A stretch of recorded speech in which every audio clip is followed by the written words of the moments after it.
Do you know dementia is a serious problem? It isolates you from society. The family suffers from caring for people with dementia. They become totally dependent. They become different. 1 out of 10 adults are affected, 7 million in the United States. But there's something that you can do to prevent the risk of dementia. And it's pretty much embedded in the Catholic teaching about meditation, especially meditation on the unconditional love of Jesus through His passion, His love for us. Second, fasting. It's not starvation. It's simple sacrifice of giving up sugar, for example. Third, exercise, which can be transformed into a corporal mortification with transcendental meaning, offered up for a soul. Let's begin. Humans are biologically connected to spirituality. There's not one culture that would display or practice some form of spirituality, whether it's Eastern or Western. The Buddhists, the Hindus have their own meditation. The Christians, especially the Catholics, have our own meditation, and it's centered on Christ and the Eucharist. Neurophysiologically, it has its relevance. So this is not just about faith. This is also about neurophysiology, explaining everything on why meditation, fasting, and exercise or corporal mortification is helpful to minimize the risk of dementia.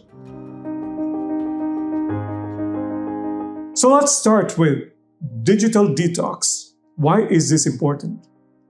We have all the information. We sometimes get so flustered and concerned that you might miss an information. The constant look or search about your Facebook likes, the anticipation of cheap dopamine spikes. This is detrimental to the wiring of the brain. It provokes predominance of sympathetic overtone, which is the harbinger for increased anxiety, anger, and loneliness, because the center of the negative thoughts, the amygdala, is increased. It's rewired to that direction. Meditation, on the other hand, improves or changes the sympathetic tone to parasympathetic tone. This is associated with the heart rate variability. When the heart rate variability increases, it's correlated with parasympathetic tone. When your heart rate variability is decreased, it's correlated to sympathetic tone or fight-flight. So what happens when you're breathing or having guided breathing? Physiologically, when you breathe, when you inhale, the heart rate increases. When you exhale, the heart rate decreases. That's when the brain and the gut is calm. When there's increased variation per millisecond of your heart rate in relation to respiration, that is what you call the heart rate variability. Now, studies have shown that meditation, whatever form of meditation is you practice, heart rate variability increases. So there is propensity of the blood flow also to the hippocampus, which is the center for joy and memory. The amygdala circulation decreases. So eventually the amygdala volume is decreased.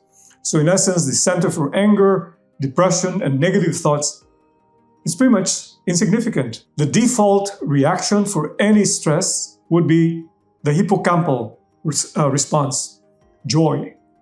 Very important. Closely related to that is the parasympathetic tone also is favorable for the microbiome, which is the center for health, because it's related, the gut-immune-brain connection. It's a win-win situation for the whole body. What about fasting? Let's start with digital fasting. With this overabundance of information or information overload, the sympathetic tone dominates. There's more anxiety, depression, and loneliness. So when you detox yourself from social media or just from the computer, even just for an hour, and do the guided breathing, that would be the first step in detoxing yourself and rewiring your brain. The hippocampus is crushed when you're stressed. Now, don't you think that constant information from social media or negative feelings cannot affect the hippocampus? Cortisol level, when increased with a sympathetic tone, crushes the hippocampus. That is the start of the decay of your brain. The hippocampus, the center for memory and joy. So when you do these things, digital detox the brain rewires. And when you do the guided breathing, the heart rate variability increases, favoring the parasympathetic tone and increasing the blood supply to the hippocampus. What about sugar?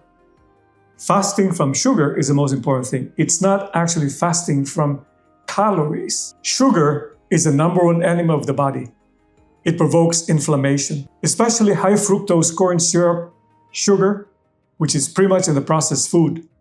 And no wonder this processed food is associated with many illness, including mental illness, depression, anxiety. So if you cook some good food from the get-go, whole food, steamed and boiled rather than high heat, this would be the start for a healthy detox, rather than marinate it with sweet sauce and ketchup filled with preservatives and sugar.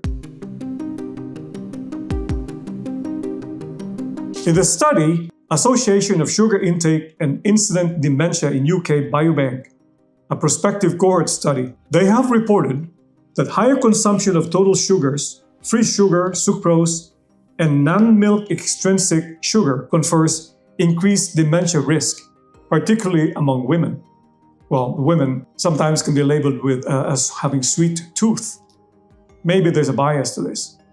But there is a strong correlation of sugar to dementia. What about artificial sugar? It's not even an excuse to be using the artificial sugar, because it's also correlated with the risk of dementia and even cardiovascular risk, heart attack and stroke. The dietary guideline in 2026 imposes or recommends no sugar for children less than 10 years old. I agree with it, because sugar, as I said, destroys the whole microbiome, which is the center for health, and it increases sympathetic tone. Sympathetic tone thereby causes inflammation by increasing the noradrenaline and epinephrine. So there is a basis for that. When you give high sugar to kids, they're so hyper.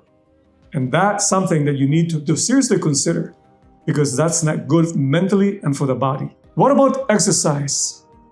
Well, why not transform exercise as a form of corporal mortification? Corporal, body, mortification, death of the body. That's what the Catholic teachings would say. Do some sacrifice, corporal mortification. Start with single step. Offer it up. That's the key. You offer it up for the soul or for the Pope and for yourself. What is the physiologic basis for that? Studies have shown that hippocampal blood flow is increased after 20 minutes of moderate intensity exercise. So you don't really have to kill yourself with exercise. This is a study by J.J. Steventon and et al. This was published in Oxford Academic. They have shown that the hippocampal circulation increased by 10 to 12% at 15, 40, and 60 minutes after exercise cessation. So let alone during exercise, your blood flow is also increased. This is very significant because stress is the number one risk for dementia. When you're stressed, cortisol level goes up. The hippocampal cell is crushed. So you need some rejuvenation. And what a good way to do it. Increase or indulge in exercise. Exercise can be transcendentally elevated as a corporal mortification. It can save souls. Just as a popular saint, Saint Josemaria Escrivá would say, no sugar in your coffee can save souls. What you can do is this. When you deprive yourself of sugar, offer it up. So imagine what he said. Imagine at the end of times, when we all go to the gates of heaven, St. Peter would say, there's so many souls here that you have saved because of your sugar every day, or less sugar every day. So we made a point. We need to meditate. How do we meditate? This is the key. Very simple. You don't have to go to Patagonia or some other remote places to find peace, because you can do it in your room. Start at the beginning of the day with simple things. Make a morning offering and meditate on the Passion of Christ. Breathe, as we said, inhale 4, hold, exhale 8, hold. And let's borrow the tradition or the teachings of the great Anthony of the Desert in year 400. He would teach, but when you inhale, you say, Jesus, Son of the living God. When you exhale, have mercy on us sinners. You repeat this, Jesus, Son of the living God, have mercy on us sinners. This is a well-tested tradition that helped people become saints by meditating on the Passion of Christ. Well, we have another tool, the Chaplet of Divine Mercy, for example, at 3 o'clock. It can be a meditative rosary. Now, my spiritual director, Father Leandro, says, but the rosary is not about the Hail Mary. The Hail Mary is just the beat, the rhythm. Hail Mary, full of grace. The Lord is with thee. Blessed art thou among women, and blessed is the fruit of thy womb, Jesus. You don't have to elaborate that. What I was thinking was that you focus on the mystery of the rosary, and that makes a big difference, and offer it up for the love of Jesus. Because what are you meditating in the rosary? It's the life of Jesus. You become connected with the life of Jesus, and you get connected and be friends with Jesus. And you know, the rosary is all about the passion of Jesus from the birth. Imagine the birth of Jesus, destined to be crucified. You meditate on that one. And at the background, you pray the Hail Mary, full of grace. The Lord is with thee. Blessed art thou among women, and blessed is the fruit of your womb, Jesus. And do not forget to breathe. You put yourself in the scene of the passion. The best would be the agony of the garden, for example. You sit, imagine you're sitting by Jesus. You console him about his passion. Ask him how he felt when he just said goodbye to the Virgin Mary as he was approaching to the Gethsemane. Pour out your feelings and your passion to Jesus in this scene. When you do this, the mirror cells of your brain is activated. And in this, the mirror cells becomes your tool such that in your future meditation, you can actually be like in a movie, in the agony or in the garden or in the passion. It also, when you do this practice of meditation, it rewires the brain, and your prefrontal cortex is well circulated in such a way that you would be more bound to decide morally and decide with intellectually, not just by impulse, like most of us when you're doing these dopamine spikes from the social media. This also improves the neuroplasticity of gratitude, for example. When you say thank you in simple ways, this affects the rewiring of the brain in such a way that the prefrontal cortex also is rewired and more predominant, and the executive function is more functioning, rather than the primitive amygdala that makes you have anxiety, depression, and anger. Well, the memory also improves. Dementia risk is decreased. Now, without the microbiome discussion, you cannot really incorporate your health, because there's a gut-brain connection. What happens in the brain affects the gut. This microbiome, trillions of them, participates in the health. If you're stressed, the microbiome is diminished. It's wiped out. It's almost like taking antibiotics. So you need to replenish them, making yogurt, for example, with very high bacterial count that you can do at home. And with meditation, you prosper, or you flourish the microbiome. But remember, the microbiome cannot survive without fiber. And where is the fasting coming in?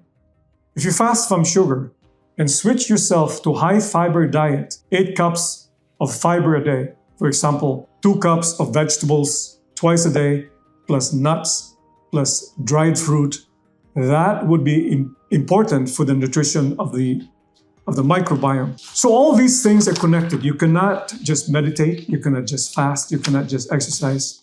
All these things are connected to minimize the risk of dementia. The benefits, less inflammation in the brain. Remember, the tau proteins in the brain is the product of the inflammation. The blood pressure goes down. There's less atherosclerosis eventually. When you start these things young, you have a good investment to get to when you're mature. Let's take, for example, I have a patient today. He was so preoccupied with his blood tests, and none really were bad. His blood pressure when he came in was 163/100. He was concerned. But I knew that it was sympathetic tone override from his preoccupation. Simple breathing exercises I guided him. On the 10th repetition, and I monitored it closely today, the blood pressure went down from 160 over 110 to 150 over 90. We continued on until the 20th, because I prescribed them 20 to 25 repetition. The blood pressure went down to 130 over 80. And he was very convinced. I said, from now on, Professor, do this. Before attending a student, just find a corner, breathe in, breathe out to reset your sympathetic tone and lower your blood pressure. Same token, after your session, do the same. We always rush. For example, when we go for break in the meal, for lunch, before you go back to work, set aside 4 minutes or 5 minutes. Just do this guided breathing. It will make wonders and you can actually think better. And just imagine the inflammation inside your body that is diminished when you're doing this. The gut axis, brain axis restoration, fiber again. Meditation helps the microbiome and replenish it with good diet. Start your day with a high bacterial count yogurt, which I can teach you if you follow my channel. Longevity, there's a good chance. Even then, a good, functional, and happy life. Because remember, when you meditate, the hippocampus increases in volume. You'll be joyful. You'll have sharp memory. The amygdala decreases in size, the center for anxiety, depression, and anger. So in conclusion, the daily dose of these 3 pillars, meditation, especially the meditation on the unconditional love of Christ through His passion for love for us, should be the center of gravity for our life, to have a good healthy lifestyle. Fasting, very easy. Start with digital fasting. Set aside your phone, even for an hour. You don't really need that. There's no emergency in your life unless you're a physician that you have to do it. Sugar, do not starve. Do not decrease your caloric intake. It will follow through if you start your diet with high fiber, because you will not be hungry. And most importantly, fast from sugar and all forms of sugar. Refined carbohydrates, rice, pasta, white potatoes, and all the sweet drinks. The artificial sweetener is just as bad as the sugar. Make a first move and offer it up, a transcendental meaning of what you're doing. The first step, offer up for your wife, for your kids, for the Pope. And guess what? When you start exercising, BDNF increases, which motivates you to exercise more. So please, like this video, share, and follow, subscribe, so that in the next video, you'll be informed on when it's going to be published, which is actually in the next 2 days. We'll be publishing 3 per week. And don't forget, meditate, fast, and exercise. That's the key to healthy life and decreasing the risk of dementia, especially.